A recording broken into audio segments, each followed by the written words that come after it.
ನಮಸ್ಕಾರ, ನಾನು ನಂದಿನಿ ಸಾಗರ. ಕಳೆದ ಬಾರಿಯ ಚಾಂಪಿಯನ್ಸ್ ಇಂಗ್ಲೆಂಡ್ ಎದುರು ನಡೆದ 2024ರ ಸಾಲಿನ ಐಸಿಸಿ ಟಿ20 ಕ್ರಿಕೆಟ್ ವಿಶ್ವಕಪ್ ಟೂರ್ನಿಯ ಹೈ ವೋಲ್ಟೇಜ್ ಸೆಮಿಫೈನಲ್ ಪಂದ್ಯದಲ್ಲಿ ಟೀಂ ಇಂಡಿಯಾ 68 ರನ್ಗಳ ಭರ್ಜರಿ ಜಯ ದಾಖಲಿಸುವ ಮೂಲಕ ಫೈನಲ್ಗೆ ಕಾಲಿಟ್ಟಿದೆ. ಉತ್ತಮ ಬ್ಯಾಟಿಂಗ್, ಬೌಲಿಂಗ್ ಜೊತೆಗೆ ಫೀಲ್ಡಿಂಗ್ ಕೂಡ ಸಖತ್ತಾಗಿಯೇ ಇತ್ತು. ಮತ್ತೊಮ್ಮೆ ಟಿ20 ವಿಶ್ವಕಪ್ ಟ್ರೋಫಿಗೆ ಮುತ್ತಿಕ್ಕಲು ಕೇವಲ ಒಂದು ಹೆಜ್ಜೆ ಹಿಂದಿದೆ ಭಾರತ. ಹಾಗಾದ್ರೆ ಫೈನಲ್ ವಿರುದ್ಧ ರೋಹಿತ್ ರಣತಂತ್ರವೇನು? ಆಂಗ್ಲರನ್ನ ಸದೆ ಬಡಿದಿದ್ದು ಹೇಗೆ? ಸೌತ್ ಆಫ್ರಿಕಾ ಕೂಡ ಸುಲಭ ತುತ್ತಾಗಲ್ಲ. ಈ ಕುರಿತ ಸಂಪೂರ್ಣ ಮಾಹಿತಿಯನ್ನ ನಾವು ನಿಮ್ಗೆ ಕೊಡ್ತೀವಿ. ಐಸಿಸಿ ಟಿ20 ವಿಶ್ವಕಪ್ ಟೂರ್ನಿಯ ಸೆಮಿಫೈನಲ್ ಪಂದ್ಯದಲ್ಲಿ ಇಂಗ್ಲೆಂಡ್ ವಿರುದ್ಧ ಭಾರತ ತಂಡ ಭರ್ಜರಿ ಜಯ ದಾಖಲಿಸಿ ಫೈನಲ್ಗೇರಿದ್ದು, ಈ ಮೂಲಕ ಕ್ರಿಕೆಟ್ ಇತಿಹಾಸದ ಹಲವು ದಾಖಲೆಗಳ ಪುನರ್ ನಿರ್ಮಾಣ ಮಾಡಿದೆ.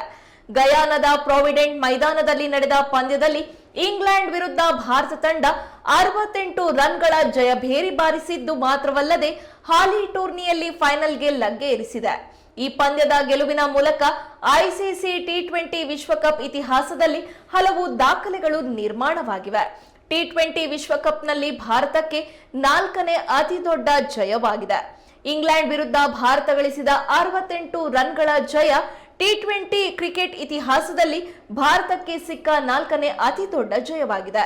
ಈ ಹಿಂದೆ 2012ರಲ್ಲಿ ಇದೇ ಇಂಗ್ಲೆಂಡ್ ವಿರುದ್ಧ ಭಾರತ 90 ರನ್ಗಳ ಅಂತರದಲ್ಲಿ ಗೆದ್ದು ಬೀಗಿತ್ತು. ಇದು ಭಾರತಕ್ಕೆ ಟಿ20 ಕ್ರಿಕೆಟ್ ವಿಶ್ವಕಪ್ನಲ್ಲಿ ರನ್ ಲೆಕ್ಕಾಚಾರದಲ್ಲಿ ಸಿಕ್ಕ ಅತಿ ದೊಡ್ಡ ಗೆಲುವಾಗಿದೆ. ನಾಯಕ ರೋಹಿತ್ ಶರ್ಮಾ ಭರ್ಜರಿ ಬ್ಯಾಟಿಂಗ್, ಸೂರ್ಯಕುಮಾರ್ ಸಮಯೋಚಿತ ಆಟದ ಫಲವಾಗಿ ವಿಜಯಿಯಾಗಿದೆ. 172 ರನ್ಗಳ ಗುರಿ ಬೆನ್ನತ್ತಿದ ಆಂಗ್ಲರ ಪಡೆಗೆ ಶಾಕ್ ಕೊಟ್ಟಿದ್ದೆ ಭಾರತದ ಸ್ಪಿನ್ ಬೌಲರ್ಗಳು. ಹೌದು, ಭಾರತ 26 ರನ್ಗೆ ಇಂಗ್ಲೆಂಡ್ನ ಮೊದಲ ವಿಕೆಟ್ ಪಡೆಯಿತು.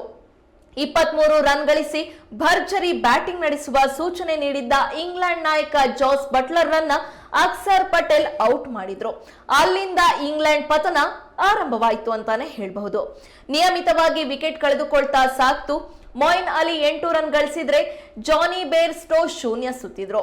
ಈ ಹಂತದಲ್ಲಿ ಕ್ರೀಸ್ಗೆ ಬಂದ ಹ್ಯಾರಿ ಬ್ರೂಕ್ 25 ರನ್ ಗಳಿಸಿ ಅಪಾಯಕಾರಿಯಾದ್ರು. ಅವರನ್ನ ಕುಲದೀಪ್ ಯಾದವ್ ಕ್ಲೀನ್ ಬೋಲ್ಡ್ ಮಾಡಿದ್ರು. ಲಿವಿಂಗ್ ಸ್ಟೋನ್ 11 ರನ್ ಗಳಿಸಿದ್ರೆ Sam Karan 2, Jordan 1 run out ಆದ್ರು.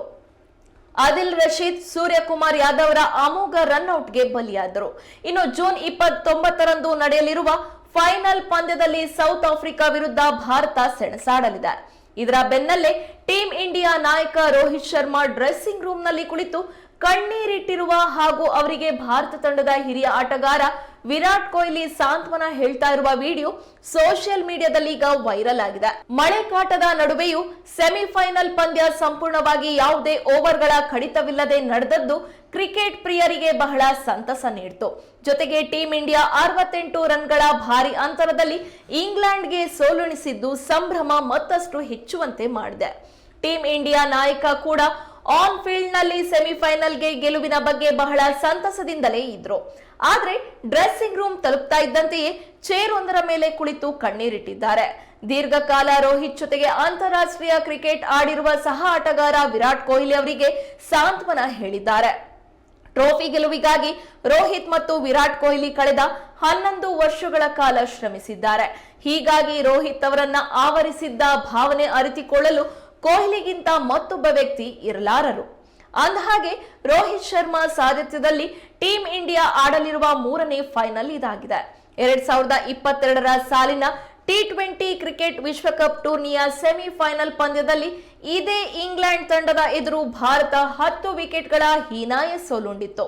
ಬಳಿಕ 2023ರ ಐಸಿಸಿ ಏಕದಿನ ಕ್ರಿಕೆಟ್ ವಿಶ್ವಕಪ್ ಟೂರ್ನಿಯ ಫೈನಲ್ಗೆ ರೋಹಿತ್ ಶರ್ಮಾ ಬಳಗ ಕಾಲಿಟ್ಟು ಆಸ್ಟ್ರೇಲಿಯಾ ಎದುರು ನಿರಾಶೆ ಅನುಭವಿಸಿತ್ತು. 2024ರ ಆರಂಭದಲ್ಲಿ ನಡೆದ ಐಸಿಸಿ ಟೆಸ್ಟ್ ವಿಶ್ವ ಚಾಂಪಿಯನ್ಶಿಪ್ ಫೈನಲ್ನಲ್ಲೂ ರೋಹಿತ್ ಪಡೆಗೆ ನಿರಾಶೆ ಎದುರಾಗಿ ಆಸ್ಟ್ರೇಲಿಯಾ ಎದುರು ಸೋತಿತ್ತು. ಇದೀಗ ಹಿಟ್ ಮ್ಯಾನ್ ಖ್ಯಾತಿಯ ಅನುಭವಿ ಆರಂಭಿಕ ಬ್ಯಾಟರ್ನ ಸಾರಥ್ಯದಲ್ಲಿ ಭಾರತ ತಂಡ ದಕ್ಷಿಣ ಆಫ್ರಿಕಾ ಎದುರು ಬಾರ್ಬಡೋಸ್ನಲ್ಲಿ ಜೂನ್ 29ರಂದು ಟಿ20 ವಿಶ್ವಕಪ್ ಸಲುವಾಗಿ ಫೈನಲ್ ಪಂದ್ಯದಲ್ಲಿ ಪೈಪೋಟಿ ನಡೆಸಲಿದೆ. ಟ್ರೋಫಿ ಗೆಲುವಿನ ಕನಸು ಈಗಲಾದರೂ ನನಸಾಗೋದೆ? ಟ್ರೋಫಿ ಗೆಲ್ಲಲು ನಡೆಸಿರುವ ಭಗೀರಥ ಪ್ರಯತ್ನಕ್ಕೆ ಫಲ ಈಗಲಾದರೂ ಸಿಗಲಿ ಎಂಬೆಲ್ಲ ಆಲೋಚನೆಗಳೊಂದಿಗೆ ಹಾಗೂ ಬಲಿಷ್ಠ ಇಂಗ್ಲೆಂಡ್ ವಿರುದ್ಧದ ಗೆಲುವಿನ ಸಂಭ್ರಮದಲ್ಲಿ ರೋಹಿತ್ ಆನಂದ ಬಾಷ್ಪ ಸುರಿಸಿದಂತಿತ್ತು. ಸೌತ್ ಆಫ್ರಿಕಾ ತಂಡ ಕ್ರಿಕೆಟ್ ಇತಿಹಾಸದಲ್ಲಿ ಇದೇ ಪ್ರಥಮ ಬಾರಿಗೆ ಫೈನಲ್ಗೆ ಪ್ರವೇಶ ಪಡೆದಿದೆ. ಅದು ಕೂಡ 40 ವರ್ಷಗಳ ನಂತರ. ಈ ಬಾರಿ ಶತಾಯಗತಾಯ ಟ್ರೋಫಿ ಗೆಲ್ಲುವ ಇರಾದೆಯಲ್ಲಿದೆ ಇದು. ಹಾಗೆ ದಕ್ಷಿಣ ಆಫ್ರಿಕಾದ ಬೌಲಿಂಗ್, ಫೀಲ್ಡಿಂಗ್ ಮತ್ತು ಬ್ಯಾಟಿಂಗ್ ನಲ್ಲೂ ಬಲಿಷ್ಠವಾಗಿದೆ. ಭಾರತ ಮತ್ತು ದಕ್ಷಿಣ ಆಫ್ರಿಕಾ ನಡುವೆ ರೋಚಕ ಪಂದ್ಯ ನಡೆಯೋದ್ರಲ್ಲಿ ಎರಡು ಮಾತಿಲ್ಲ. ಇದುವರೆಗೂ ಟೂರ್ನಿಯಲ್ಲಿ ಟೀಂ ಇಂಡಿಯಾ ಒಂದೇ ಒಂದು ಪಂದ್ಯವನ್ನ ಸೋತಿಲ್ಲ. ಮುಂದಿನ ಪಂದ್ಯದಲ್ಲೂ ಉತ್ತಮ ಪ್ರದರ್ಶನ ನೀಡಿ ಮತ್ತೊಮ್ಮೆ T20 ಟ್ರೋಫಿಯನ್ನ ಮುಡಿಗೇರಿಸಿಕೊಳ್ಳಲಿ ಅನ್ನೋದೇ ಕೋಟಿ ಕೋಟಿ ಭಾರತೀಯರ ಆಶಯ. ಇದು ಇವತ್ತಿನ ಸ್ಪೆಷಲ್. ಮತ್ತಷ್ಟು ಸ್ಪೆಷಲ್ ಸುದ್ದಿಗಳೊಂದಿಗೆ ನಿಮ್ಮ ಮುಂದೆ ಬರ್ತೀವಿ. ಅಲ್ಲಿವರೆಗೂ ನೋಡ್ತಾ ಇರಿ ಕನ್ನಡ ಮೀಡಿಯಂ 24x7.